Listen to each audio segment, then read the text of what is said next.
Here's everything you might have missed in Moon Knight Episode 6. Welcome back, you Marvel Maniacs, to the very last breakdown of Moon Knight Season 1. I know, it's a little sad. After 5 weeks of increasingly unexpected anthropomorphic animal deities, suit summoning, and enough pain to fill the Nile, the show finally resolved many of its burning questions in relatively short order. We're going to break it all down for you in just a moment, including highlighting the Easter eggs and details that you might have missed and explaining that ending. Now, as always, if you prefer to read all about it, we've got you covered over on Nerdist.com. However, in order to do this, we need to spoil what happens in the Moon Knight finale. So if you haven't watched it yet, leave now before it's too late. All right, you know what? I think you can take this one, Marc. Alright, let's get into it, shall we? The Moon Knight finale, titled Gods and Monsters, appropriately begins with a song titled At the End of a Rainbow by Earl Grant. We've come to the end of the season, and by the end of this particular rainbow, we find not a pot of gold, but a heart of gold. Literally. And more than a little murder, and some godlike kaiju battles, and a new superhero to boot. But more on that in just a moment. The episode begins back in the real world as Marc's corpse floats in the waters behind Alexander the Great's sarcophagus. Harrow's goons then loot Amit's Ushabti from him, and if nothing else, it must be a comfort to know that he dropped rare loot when he died. We get yet another allusion to Mark Spector's third alter, Jake Lockley, when Harrow mentions whoever else might be in there. And as we'll see by the episode's end, or more accurately, its mid-credit scene, those allusions will pay off in spades. At least that's one theory that came to fruition. Can't say the same for all of them, but hey, that's Marvel, baby! I find this really encouraging. Next, we see Layla hiding behind a statue of Hathor or Bast and pressing X to perform a silent takedown on one of Harrow's goons. Sadly, Harrow seems to neither notice nor care that he's now down a man. He's way too busy transforming his crocodile cane into a magical Amit axe, or maybe a Heliopolitan halberd. Either way, it's an Elden Ring-ass weapon for sure. Anyway, moving on. Layla infiltrates Harrow's army and prepares to sneak attack him for presumably at least 3d6 extra damage. It's not the best idea considering this newly powered up Harrow just sacrificed a metric ton of cops at a highway checkpoint, and Toedit agrees. She performs some morgue muppetry and uses a corpse to tell Layla exactly how to free Khonshu. Back at the Chamber of the Gods inside the Pyramid of Giza, the avatars of Osiris, Hathor, Isis, Tefnut, and Horus all gather in surprise at Harrow's betrayal, because apparently they are worse judges of character than I was during literally any episode of WandaVision. Ralph, my husband. Ralph Boner? It still hurts. Harrow then gives us a taste of what to expect from Thor Love and Thunder by straight up butchering these gods. Although it happens off screen, he handily defeats all 5 of the combined avatars and frees Amit from her Ushabti, releasing this crocodilian devourer of souls. While this is happening, Layla manages to free Khonshu by smashing his Ushabti as well, and the bony bird god immediately tries to enlist her as his avatar. He calls her Little Bug, which is simultaneously a diss and a reference to her dad calling her My Little Scarab. Back in the afterlife, Toedit tries to get Marc to accept that Steven is gone and enjoy the peace that he sought his entire life in Adu, the Field of Reeds. But Marc is done running. He's made peace with who he is, all aspects of himself, at least the ones that he knows about. And he sacrifices an eternity in paradise to find Steven in the sands of the Duat. Marc finds Steven's body trapped in the sands in front of the Gates of Osiris, the pathway back to the land of the living.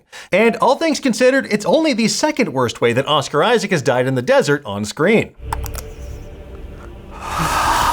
Now, this sequence is actually straight out of the comics as well. Marc actually returns to rescue Crawley, who sacrificed himself like Steven did during their escape from Amit's mental hospital prison in 2016's Moon Knight number 3. But more touchingly, the spirit of this scene with Marc and Steven is encapsulated by Moon Knight number 14, where Marc finds himself near death in the desert only to be comforted by his alters, who remind him that he isn't alone after all. Now, thanks to the power of friendship and accepting themselves as two halves of a whole, Marc and Steven balance their scales, or to put it in Twin Peaks terms, they fix their hearts and do not die. Little do they know, they're actually 2/3 of a whole, but that's Season 2's problem. And while a giant sandstorm threatens to engulf them and trap them in the desert forever, they get some Deus Ex Machina courtesy of Toedit. Woohoo! Hippo! Go, go! Back in the land of the living, Marc and Steven make Khonshu swear to release them from his service, which the wily moon god agrees to. But as we'll see later, he only released 2 of the altars, not the much more murdery third one. Just curious about something. How's this whole new arrangement going to work then? We then see why Marc hasn't returned any of Jean-Paul Duchamp's calls in a while. Using Khonshu's powers, they soar into the night sky, partially eclipsing the moon, and fly off towards the Chamber of the Gods. So fingers crossed we'll actually get Frenchie and the Mooncopter in season 2, because come on, he has a helicopter named after himself. You got the Thanos copter on Loki? Give me the fucking Mooncopter. While this is happening, Layla learned the only way to defeat Amit is to trap her in a mortal form. Basically, they need to turn Harrow into a beef Ushabti. And Layla ultimately winds up making a pact with Taweret to serve as her avatar in exchange for powers. We then get a nice moment where Taweret mentions that she ferried Layla's late father to the field of reed, so we know that he is at peace at long last.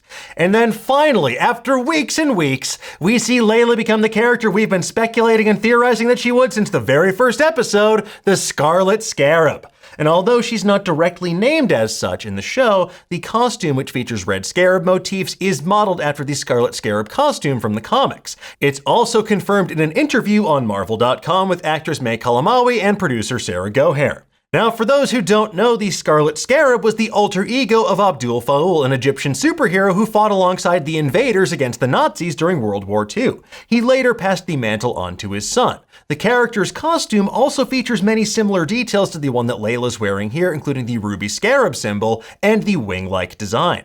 Wow, you look amazing. What are you wearing? And after so many weeks of hinting at this legacy, it's genuinely awesome to see Layla finally summon a suit of her very own, especially as one of the few Egyptian superheroes in Marvel Comics canon. And plus, she is absolutely yoked, and she has 2 scimitars to boot. What more do you need? And it's just in the nick of time, too, because Amit then grows to massive kaiju-like proportions after chugging the souls of the damned in Cairo like they're the purple stuff in the refrigerator in a Sunny D commercial. Let's just agree to call it Cinny D and move on. I said... I can't. What a boomer joke this is. Why did I do this?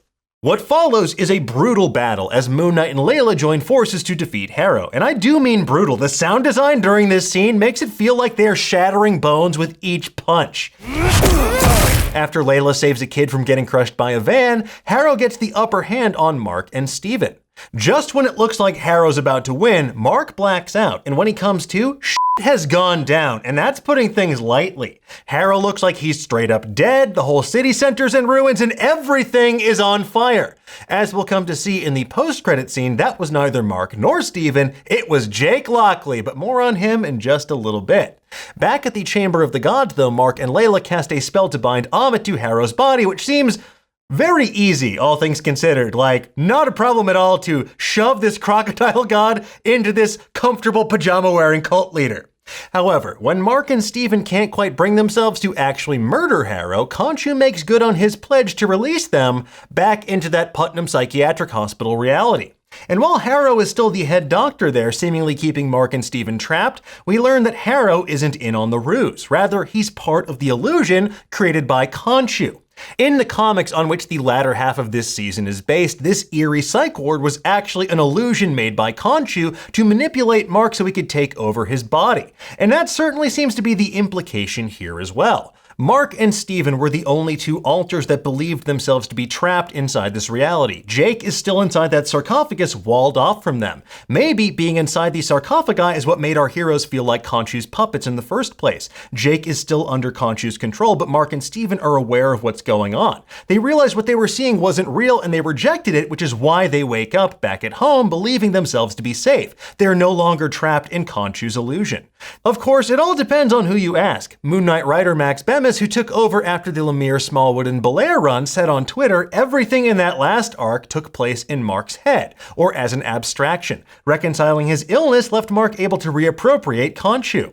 Regardless, that arc and this scene culminate with Marc and Steven accepting that they need each other, they know what's going on, and they're happier together. They escape this fantasy only to wind up back in Steven's incredibly messy apartment in London. I can't believe you live in this frickin' mess. This time, though, they have 2 fish in the aquarium, a fitting visual metaphor for the 2 of them together. Now, the episode itself ends with Marc and Steven once again wiping out as they get out of bed, just like they did earlier in the season. And just like back in episode 1, we hear the dulcet tones of Engelbert Humperdinck's A Man Without Love as the credits roll. It feels like kind of a jarring way to end the episode, but thankfully the post-credit scene provides the closure that we actually need. Once again, we find ourselves back in a psychiatric hospital, but this time instead of the mummy-wrapped rubber ducky from episode 4, we see one dressed as a doctor, and Harrow is the patient here, presumably because he has Amit rolling around inside his skull. He's taken away by a mystery man speaking Spanish, and slowly it's revealed that all the orderlies have been murdered. As Harrow's being wheeled out, we see another QR code on a poster on the wall, and if you scan it, you get a download link for Moon Knight Annual Number 1.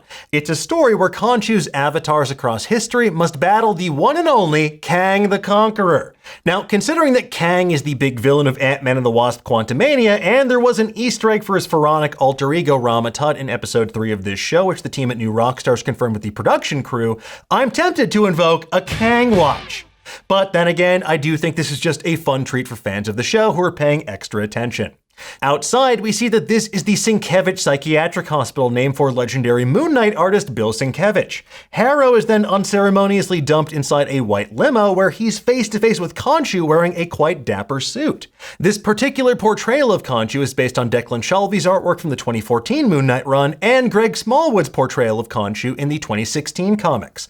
And the limousine itself, right down to the Spectre license plate, that is straight out of Moon Knight Volume 7, Number 1.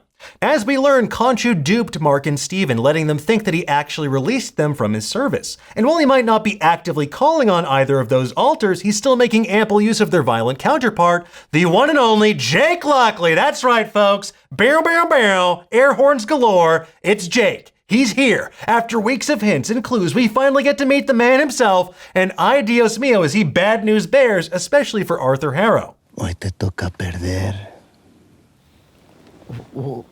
Wait. This alter is clearly the one who's been doing the dirtiest of Khonshu's dirty work, and it doesn't seem like the Moon God's keen to let go of this avatar anytime soon. Remember way back in episode 1 in the Alpine Village? Yep. Khonshu isn't quite sure who he's telling to hand control of Marc's body back to. The idiot's in control. At one point, he thinks he might be talking to Jake, but it turns out that it's still Steven in control, and he gets audibly annoyed. So that's right, Jake has been there the whole time. Now, with that said, if you're wondering why Marc and Steven were able to balance their hearts in the duat when Jake is part of this equation, think of it like this. Marc and Steven were the two alters who were actually in conflict. They're both blissfully unaware that Jake Lockley even exists. Jake is a manifestation of Marc's rage, resentment, and violent tendencies, who's been sublimated into another alter. The Jake alter likely emerged during Marc's military service due to the stress of being in active combat. Remember when Marc mentioned that he went AWOL in a fugue state and that's why he got dismissed from the military? Well, that's probably when Jake first came out to play. Unknowingly, Marc and Steven are actually in balance with Jake. It was the rift between themselves they needed to heal, and Khonshu knew that all too well. So if Moon Knight comes back for a second season or a feature film, it seems like this betrayal by Khonshu and the existence of Jake will be one of the most salient plot points. It's something that came to a head multiple times in the comics and will make for one hell of a story to explore going forward. Besides, Jake is no angel either. He even had a secret baby with Marc's longtime love interest Marlene, and they both kept it hidden from Marc and Steven for literally years. And I, for one, will not rest until we get 3 Oscars Isaac on screen at the same time. No, not those 3 wombats. No way. But with that said, folks, we'll be waiting for quite some time to find out because soon our attention will be completely consumed by Doctor Strange in the Multiverse of Madness, which opens this Friday. Anyway, there you have it, folks. That is everything we spotted in Moon Knight Episode 6. We'll have even more MCU deep dives for you in the days ahead, but for now, tell us, what did you think of the Moon Knight finale? What do you want to see from a Moon Knight Season 2? And did you spot anything that we missed? Hey, you see that, don't you? Oh yeah, I see it. Why am I bleeding? Let us know in the comments below, and for the latest and greatest in the world of pop culture, make sure you stay tuned to Nerdist.com.